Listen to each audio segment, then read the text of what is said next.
Hello friends, मैं हूं आपकी दोस्त और होस्ट वीणा। मैं आज आपसे एक छोटा सा टिप शेयर करना चाहती हूं जो आपके लिए फ़ायदेमंद है। अधिकांश छात्र जब ग्रामर से संबंधित विभिन्न नियमों अपवादों को पढ़ते हैं तो उन्हें रटने का प्रयास करते हैं। ध्यान रखें कि अंग्रेजी रटने से नहीं, अंग्रेजी के विभिन्न नियमों को रटने से नहीं, बल्कि अंग्रेजी में प्रवीणता तभी हासिल होगी जब आप उसको समझें। यानी कि आज जो रटा है वह आप कुछ दिन में भूल जाते हैं। वैसे भी अंग्रेजी भाषा में इतने अपवाद हैं, यानी एक्सेप्शंस हैं, कि सबको रटना संभव नहीं है। आप क्या करें? तो ग्रामर के नियमों से संबंधित हर वाक्यों को ध्यान से पढ़ें, एक्सरसाइज सॉल्व करें एवं वाक्यों को बार बार पढ़ें। एक्सरसाइज को पहले स्वयं सॉल्व करें एवं गलतियों को सुधारने की कोशिश करें। बार बार प्रैक्टिस करने से आप स्वतः ही स्वयं अनुवाद करने लग जाएंगे।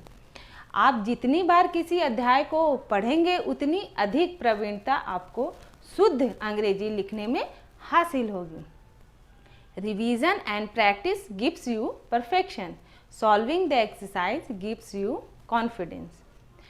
तो अभी तक हम लोगों ने पहले पढ़ा टेंस के types, present tense, past tense, future tense. फिर प्रेजेंट टेंस के सब डिवीज़न, प्रेजेंट इंडेफिनिट या simple, present continuous, present perfect tense, present perfect continuous tense. उसके बाद पास्ट टेंस पढ़ा। पास्ट टेंस में पास्ट इंडेफिनिट, पास्ट कंटिन्यूअस। और आज हम पढ़ेंगे past perfect tense. Past perfect tense यानी कि पूर्ण भूतकाल। पूर्ण भूतकाल मतलब जो कार्य बीते हुए समय में पूरे हो चुके हों। आइए इसका डेफिनेशन देखते हैं। This tense describe an action completed before a certain moment in the past. मतलब बीते हुए समय में कार्य पूरे हो चुके थे। जैसे देखते हैं, मैं उपन्यास पढ़ चुका था। I had read the novel. वह 8 बजे से पूर्व नहा चुका था। He had taken bath before 8. इसकी पहचान है। इस तरह के टेंस में वाक्य के अंत में चुका था, चुकी थी, चुके थे या फिर लिया था, दिया था, ली थी, दी थी, की थी लगा रहता है।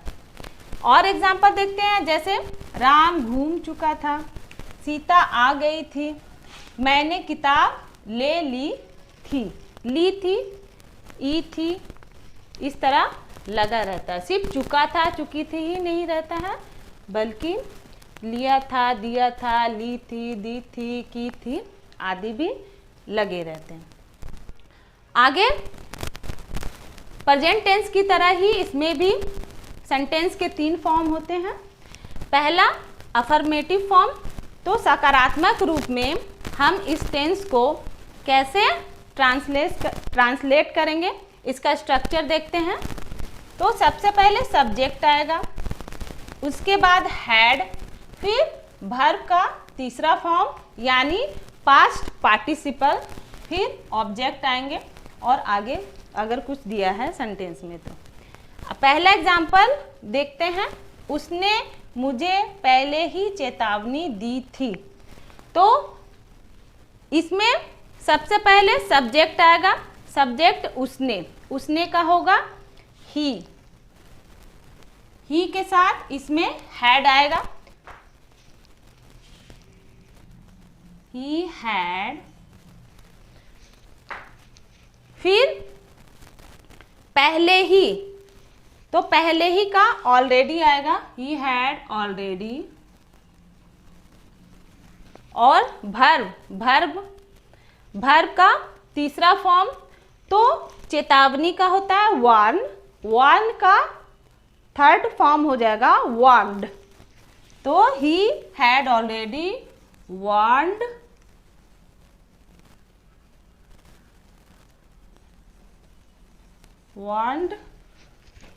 मुझे, he had already वार्न्ड मी। दूसरा देखते हैं, वह अजमेर जा चुकी थी। तो सबसे पहले सब्जेक्ट लेंगे। सब्जेक्ट है वह, यहाँ पे थी है, इसका मतलब वो फीमेल है, तो फीमेल के लिए सी का इस्तेमाल करेंगे। यहाँ लिखेंगे सी, उसके बाद हैड, सी के बाद हैड, सी हैड जा चुकी थी। जाना का गो, उसका third form gone, go went gone. She had gone to, कहाँ गई थी? Ajmer. She had gone to Ajmer. आगे है, दादाजी कहानी सुना चुके थे।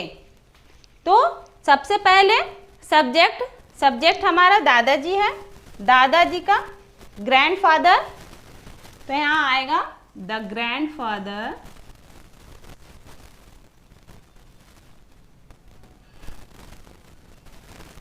उसके बाद हैड, सुनाना कहानी, सुनाना का टेल होता है, टेल का third form told. The grandfather told मी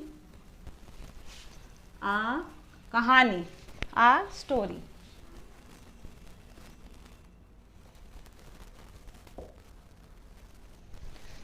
तो इस प्रकार सेंटेंस स्ट्रक्चर के बेसिस पे हम सेंटेंस फॉर्म करेंगे। आगे देखते हैं, जब दो कार्य भूतकाल में एक के बाद दूसरा पूर्ण हो तो निम्न सेंटेंस स्ट्रक्चर का प्रयोग करेंगे। सबसे पहले सब्जेक्ट आएगा, हैड आएगा, उसके बाद वर्ब का थर्ड फॉर्म, उसके बाद बिफोर, फिर पास्ट इंडेफिनिट। यानी जब भूतकाल में दो काम एक के बाद एक खत्म होता है तो इस सेंटेंस स्ट्रक्चर का प्रयोग करेंगे। सबसे पहले सब्जेक्ट, फिर हैड, फिर वर्ब का थर्ड फॉर्म, उसके बाद बीच में बिफोर लगाएंगे, उसके बाद पास्ट इंडेफिनिट का जो सेंटेंस स्ट्रक्चर है उसको यूज करेंगे। आइए देखते हैं। जैसे है, the train had left before Sohan reached the station. इसका मतलब है सोहन के स्टेशन पहुंचने के पहले ट्रेन जा चुकी थी। यानी यहाँ दो सेंटेंस है, पहला है कि ट्रेन जा चुकी थी और दूसरा है सोहन के स्टेशन पहुंचने से पहले। यहाँ पर दो सेंटेंस है, तो सबसे पहले के लिए हम लोग perfect tense, past perfect tense वाला सेंटेंस स्ट्रक्चर यूज करेंगे, उसमें फिर बिफोर बीच में लगाएंगे और फिर पास्ट इंडेफिनिट वाले सेंटेंस स्ट्रक्चर का प्रयोग करेंगे। तो द ट्रेन हैड लेफ्ट, ये हो गया पहला, उसके बाद before Sohan reached the station. तो प्रेजेंट पास्ट परफेक्ट टेंस पहला आ गया, उसके बाद पास्ट इंडेफिनिट टेंस बाद में आया, जिसका सेंटेंस स्ट्रक्चर होता है पहला सब्जेक्ट आएगा, उसके बाद वर्ब का सेकेंड फॉर्म यूज होता है, उसके बाद ऑब्जेक्ट। दूसरा सेंटेंस देखते हैं, the girls had played before the boys came. यहाँ भी दो सेंटेंस है, द गर्ल्स हैड प्लेड मतलब लड़कियां खेल चुकने के पहले लड़के आ गए थे। यहाँ भी दो सेंटेंस है, पहले वाले के लिए पास्ट परफेक्ट टेंस का यूज किया गया है और दूसरे के लिए पास्ट इंडेफिनिट टेंस का प्रयोग किया गया। द गर्ल हैड प्लेड मतलब लड़कियां खेल चुकी थी, बिफोर मतलब द बॉय कम लड़के आने से पहले लड़कियां खेल चुकी थी।